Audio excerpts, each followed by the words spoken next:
Is it? Mm, mm. Yep, I think it is recording now. Okay. Okay, uh-oh. You put this somewhere else I can see you? Sure. So you can, okay, put it right there. Okay. Okay. Okay. Hello everyone. Welcome to the read a poem, a poem to a child by 100,000 Poets for a Change, and Michael Rothenberg and Terry Carry On, and there are the co they are the co. Oh no, my mind went blank, I'm sorry. They are the co-founders, I'm sorry. They are the co-founders of the Read a Poem to a Child and 100,000 Poets for a Change. Okay. And have you ever heard of Lewis Carroll? No. Okay, he wrote Alice in Wonderland. Oh, I didn't know that. Okay. And I'm going to read his first poem called Jabberwocky. You ever heard of that? Okay. And Jabberwocky, that word means senseless. So it's going to be a fun poem, and it's hard to read, but it's fun and makes you laugh. It's called Jabberwocky. Twist Brilliant. Okay. Jabberwocky by Lewis Carroll. Let me get over here, make sure I can. Okay. Twist brillig in the slithy toves, the gyre and gimble in the wave. All mimsy where the burrow goes, and the mome rats outgrave. Beware the jabberwock, my son, the jaws that bite, the claws that catch. Beware the jubjub bird, and shun the frimeous battersnatch. He took his vorpal sword in hand, long time the manzome foe he sought. So rested he by the tum-tum tree, and stood a while in thought. As in uppish thought he stood, the jabberwock with eyes aflame came whippling through the togy wood, and burbled as it came. 1, 2, 1, 2, and through the vorpal blade went snicker-snack. He left it dead, and with his head he went galloping back. And hast thou slain the jabberwock? Come to my arms, my beamish boy, oh frabjous day, Callooh, Calais, he chortled in a joy. 'Twas brillig and the slithy tugs did gyre and gimble in the wave. All mimsy were the burrow gubs, and the mome rats outgrave. The end. That's hard to do, thank you. Okay.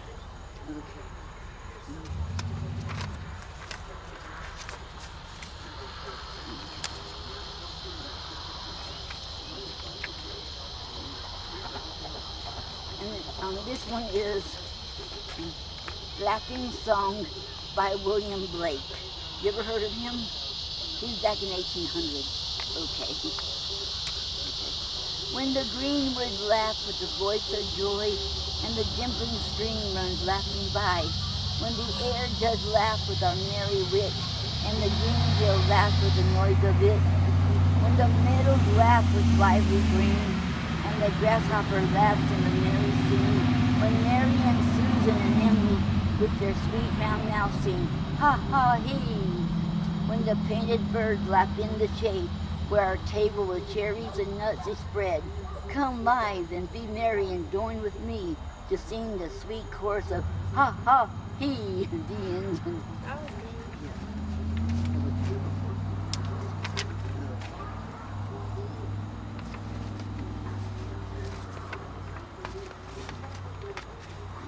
You heard of Shel Silverstein? He's a children's poet, and this was written in 1930. Okay. And Shel Silverstein, he's a children's poet, and he makes you want to let kids laugh. Okay. This is called Bear in There. There's a polar bear in our Frigidaire. He likes it 'cause it's cold in there. With his seed in the meat and his face in the fish, and his big hairy paws in the buttery dish. He's nibbling the noodles, he's munching the rice, he's slurping the soda, he's licking the ice, and he lets out a roar if you open the door, and it gives me a scare. to know he's in there, that polar bear in our frizzity dare. The end. Okay, thank you.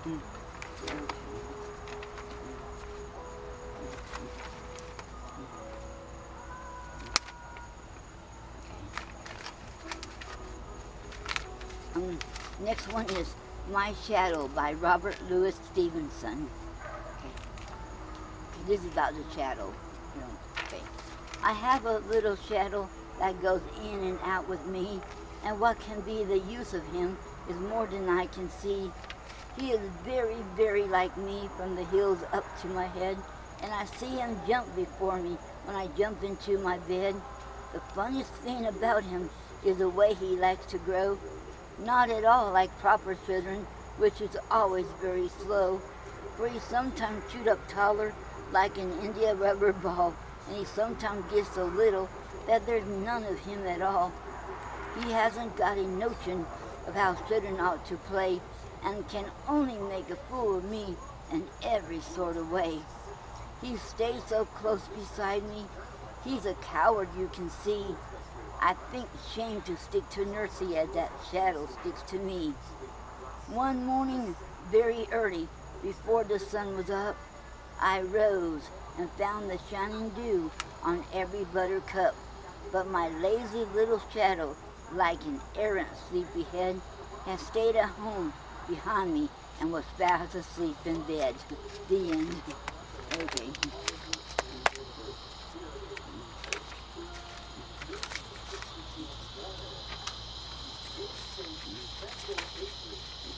And this one called The Skunk. Skunk? Yeah, by Dorothy W. Baruch. I never heard of her, so I had to study her too. Okay. You better be nice to me. If you're not, I will spit, spat, spout, and spray all about. And you'll blink and shrink, screech, scream, and shout, "Stunky skunk, get out!" But I won't. The end. Okay. And the last one in this book, I didn't read all the, I'm not going to read all the poems in here. So, and this one is it's called Delightful Bird by Michael Rothenberg. And he's the one, is the co-founder. He lives here in Florida. Either in Tallahassee, I think in Tallahassee, I think. But him and Terry Carone, they both live up there. And he wrote this poem, and he's the co-founder of Read a Poem to a Child, and also 100,000 Poets for Change. Okay, and that's a picture of him. Okay. Okay. Delightful Bird. Once upon a mountain, by a river in a tree, there lived a flittery bird, a fabulous flittery bird, with an all-weather feathery song, and flamboyantly flittery, sweet singing, twittery, feathery bird, a magical bird who sang and sang throughout the day and all night long, a melodiously fine, sweet floating kind of divine bird song. That bird never sang a note that was wrong. That pink-feathered, blue-feathered, green-feathered bird was sing and sing and always be heard. I hope you don't think that I am being absurd, but I wish I could be that always heard bird. Delightful bird. The end. Okay. Thank you. Okay. And this came from the Read a Poem to a Child. It's a poetry compilation for readers with selections from the John McKay Childhood and Poetry Collection of the Florida State University Library Spatial Collection and Archives. If you want a copy, I had to print some up for all of y'all. I don't have none for y'all yet. Okay. Okay. The next one I'll read poetry from Jerry in our book, Two Hearts in One. Okay.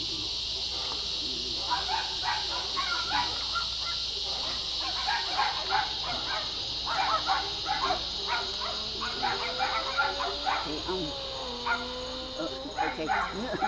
Oh, the love bugs. Yeah. And Musician's Love by Gary Snyder. The violin hears as I bow, forever drawn it to and fro. never-ending cycle, like tunes of practice done just right. The violin rests, no more sound. Skies darken and the night settles down. As I leave a wanton wanderer full of thought, it makes no difference if it's sweet or hot. The fictions of probability is what I see, to embellish a spellbound dream for me. The end. That was good. That was by Gary? Yeah, Gary. Yep, he wrote that. Okay. The Simple Me. This one also by Gary too. Okay. Nothing wrong with being just a little simple. Simple food, simple me loving you. Simple clothes and simple shoes. Simple me loving you. Simple car and a bow in your hair. Simple me loving you. Our family is small, just two. One more soon is due. Simple me loving you. Things we need are not free. My true love makes you love. Simple me. The end. Thank you. There's a bug out on here. Okay. Next one, Laws of Life, Erosion, Like Mine. This is also by Gary. Okay. There's a good time when there's no lid on a good and full trash can. I'm a lonesome coyote.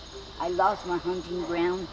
I hunt all through the trash cans in this town. My mate is nowhere around. She can't find a private hole in the ground. My heart is broken. Someone has taken my hunting ground. I can't live the way I was born. I lost my mate. I might as well be dead. I may roam the rest of my life in the alleys of this town. I may never find for me a hole in the ground. The end.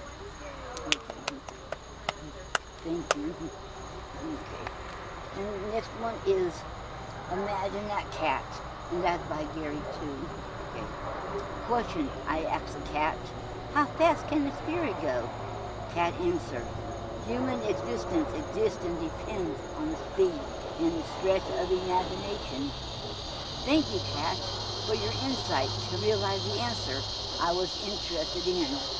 The cat replied, I know since there is no end to eternity, there is no finish line by which to measure the speed of the spirit or the timing of the imagination.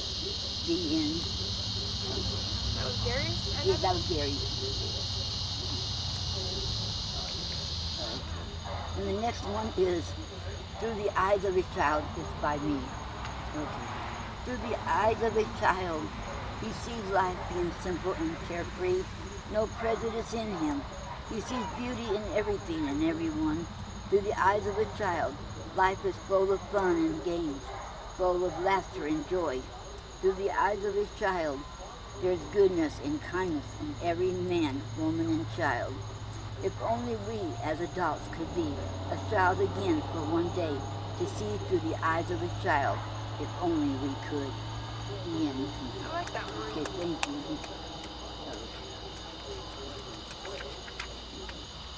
Okay, next one. Okay, thank you. It's Teacher Child, and I wrote that one too. Okay. Okay. Teach a child to love, a best gift you can give, instead of hatred towards mankind. Teach a child respect towards the elderly, instead of disrespect and cruelty.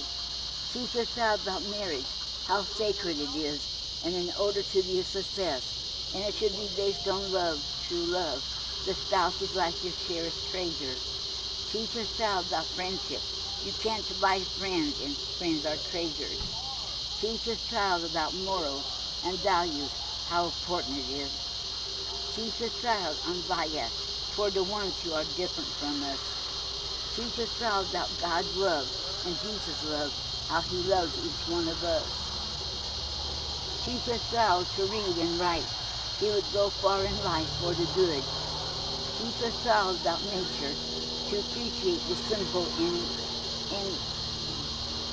small things in life.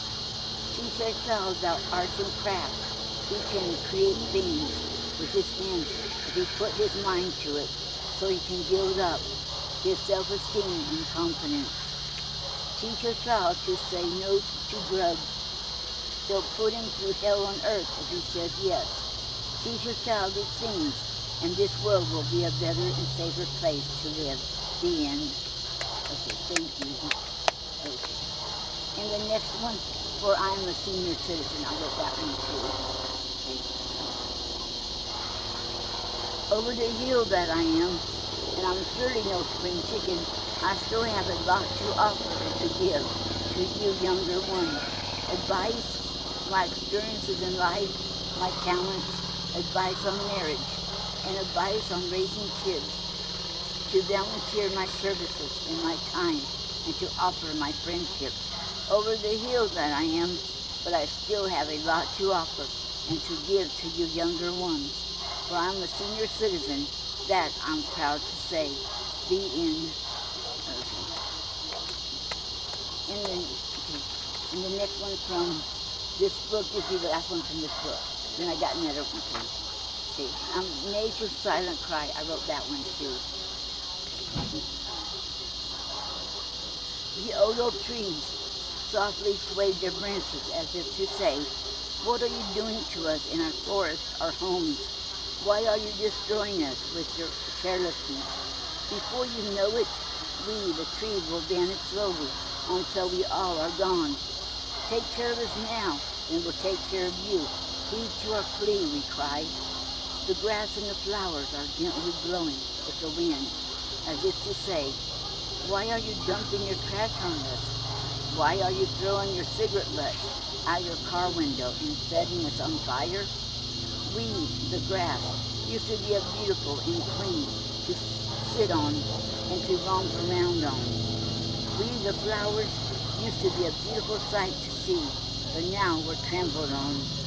Please stop living on us, we beg of you. Let us be beautiful again. Heed to our plea, we cry. The lakes are rippling gently, as if to say, what have you done to us? We used to be so clear and so clean that you could see our bottom. No more now, since you polluted us with your chemicals and your trash. Please stop polluting us before our aquatic life is completely dead. Heed to our plea, we cry. The end. Okay. Okay. And this book here, I found poems on the internet. When we had the so-called lever, I would find them on the internet and put them in this notebook.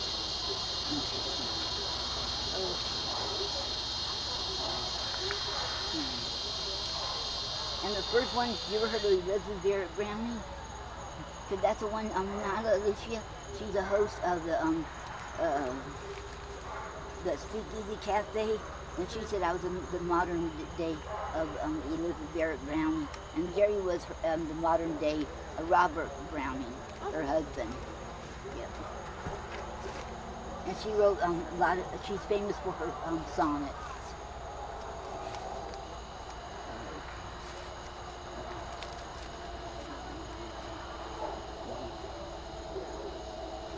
Okay, and this one is called The Best Thing in the World by Elizabeth Barrett Browning. Okay. What's the best thing in the world? June rose by May dew impearled, sweet south wind that means no rain. Truth not cruel to a friend, pleasure not in haste to end. Beauty not self-dipped and curled till its pride is overplain. Light that never makes you wink, memory that gives no pain. Love when so you're loved again. What's the best thing in the world? Something out of it, I think. The end. Okay. Thank you. Okay. And next one is My Heart and I by Elizabeth Barrett Browning. Okay. 1. Enough. We're tired, my heart and I. We sit beside the headstone thus, and wish that none were carved for us. Can I turn the light on? It'd probably be easier. Okay. Yeah, that's better. I can read better. Yeah, I can see that better. Okay. Okay, that's still on. Okay. Enough. We're tired, my heart and I. We sit beside the headstone thus, and wish that name were carved for us. The moths reprints more tenderly the hard types of the mason's knife, as heaven's sweet life renewed earth's life, with which we're tired, my heart and I, too. You see, we're tired, my heart and I. We dealt with books, we trusted men, and in our own blood drenched the pen, as if such collars could not fly. We walked too straight for fortune's end.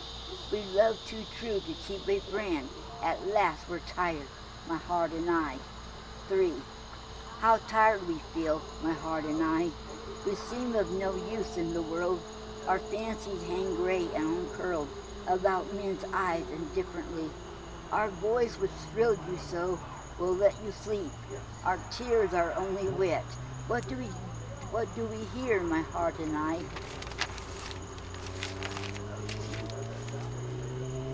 4. So tired, my heart and I.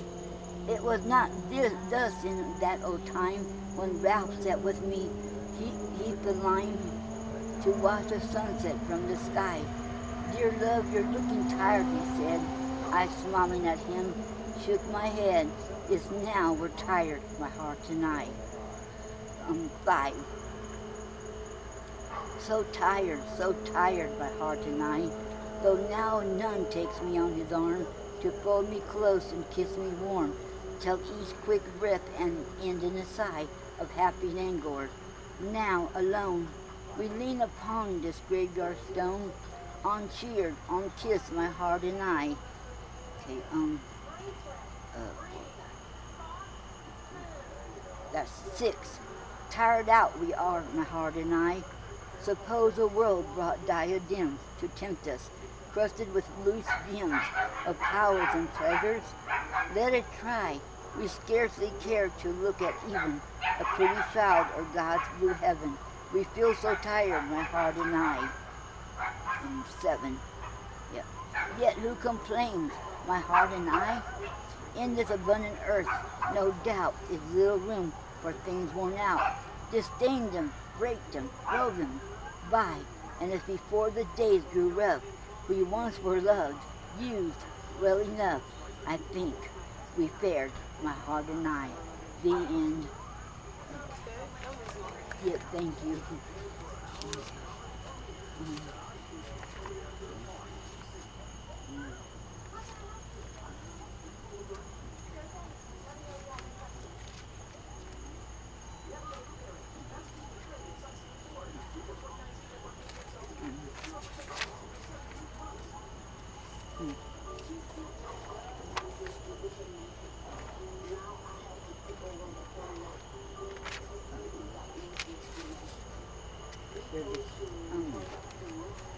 And next one is Cranky Old Man, and it's written by Phyllis McCormick, adapted by Dave Griffith.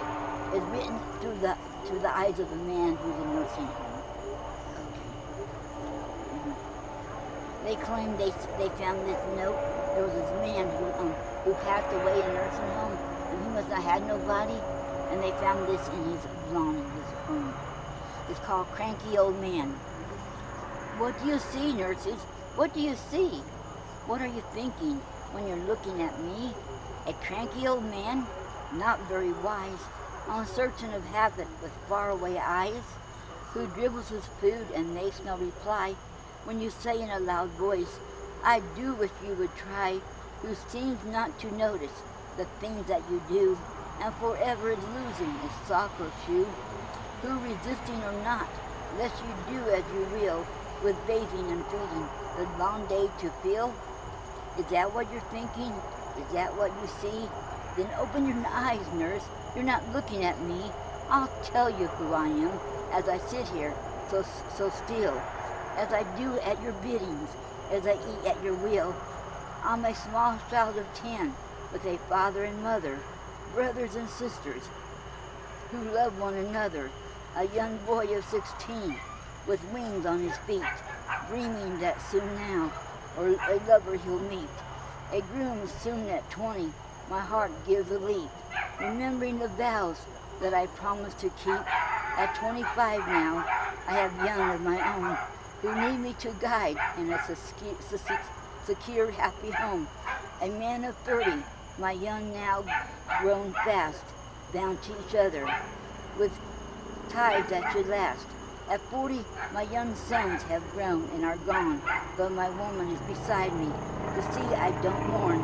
At 50 once more, babies play around my knee. Again, we know children, my loved one and me. Dark days are upon me. My wife is now dead. I look at the future. I shudder with dread.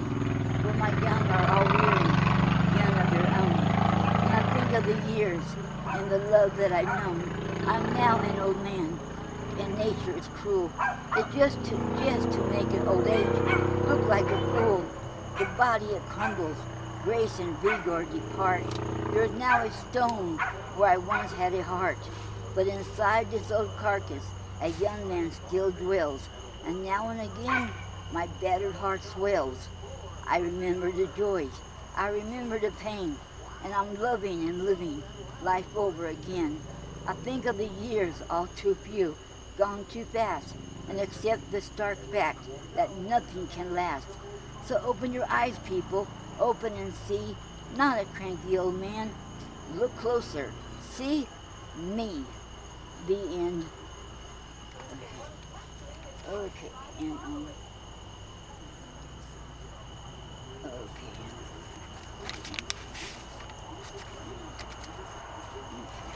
And you ever heard of okay, this will be the last one, Langston Hughes? No.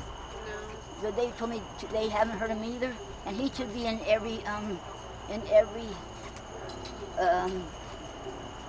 schools, because he's a social activist, and he wants America to be again. And he wrote this poem when on a train in 1935. He wrote it on a train in New York, going from there to his mother in Ohio. Okay, this is called Let America Be America Again. And y'all should study him up because he's really good. He got a lot of poetry, really good. Okay, let America be America again. Let it be the dream it used to be. Let it be the pioneer on the plain, seeking a home where he himself is free. America never was America to me. Let America be the dream the dreamers dreamt. Let it be that great strong land of love, where never kings connive nor tyrants scheme, that any man be crushed by one above. It never was America to me. Oh, let my land be a land where liberty is crowned with no false patriotic wreath, but opportunity is real and life is free. Equality is in the air we breathe. There's never been equality for me, nor freedom in this homeland of the free. Say, who are you that mumbles in the dark? And who are you that draws your veil across the stars? I am the poor white, fooled and pushed apart. I am the Negro bearing slavery scars. I am the red man driven from the land. I am the immigrant clutching the hope I see, and finding only the same old stupid plan of dog eat dog, of mighty crush the weak. I am the young man, full of strength and hope, tangled in the ancient, in the shame of profit, powers, gain, of grab the land, of grab the gold, of grab the ways of satisfying need, of work the men, of take the pay, of owning everything for one's own greed. I am the farmer, bondsman to the soul. I am the worker, sold to the machine.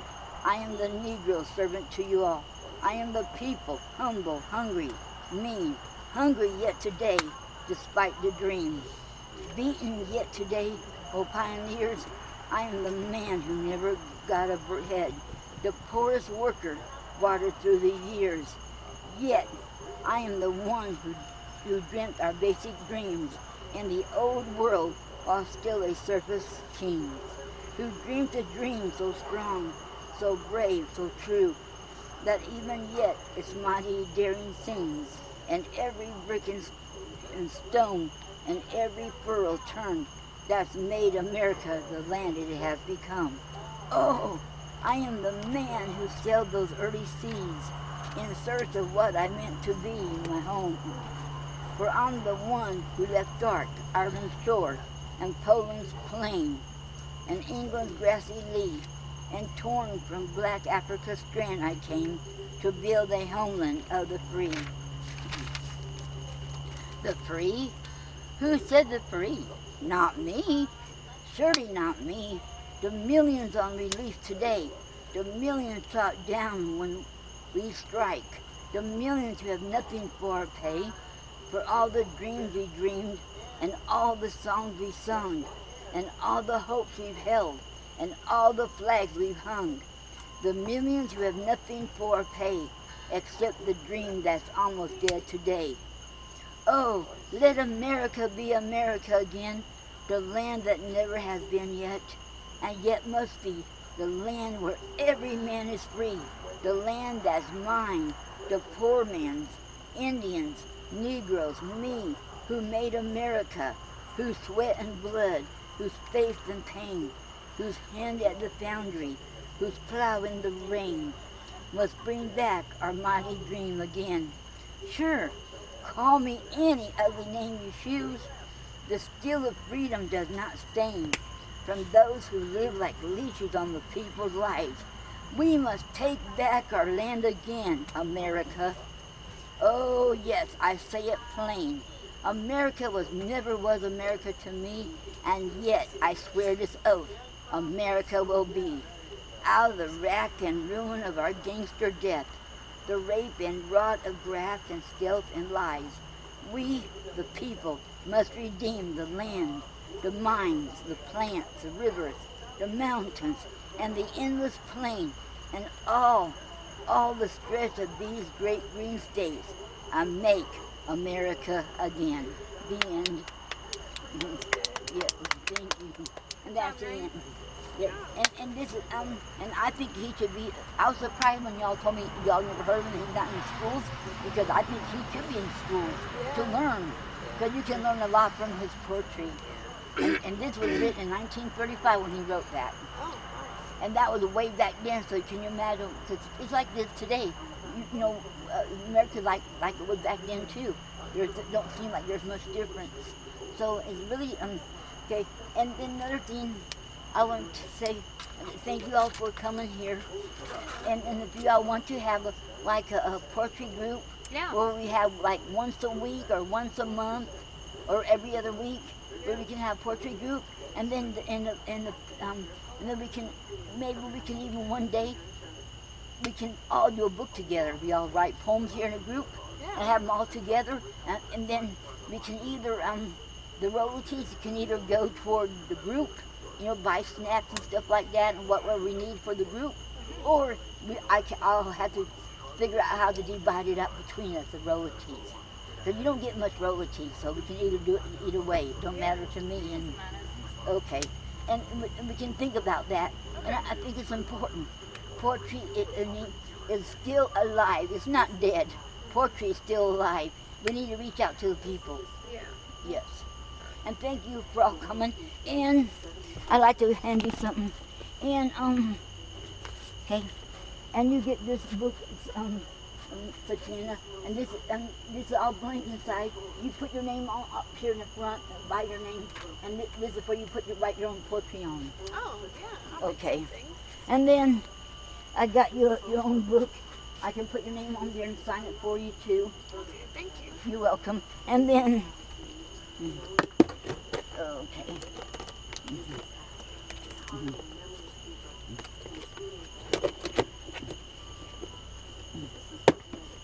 Okay, and this pen I forgot to tell y'all earlier. Yeah, that pen there, it got my my web address on there. Okay. And this is a business card too. Thank you. Okay, you're welcome. Okay. Oh, I can. Okay. Stop it. Yeah. Do you want me to? Okay. Oh, did y'all have any questions? No, I think that's it. Okay. And did y'all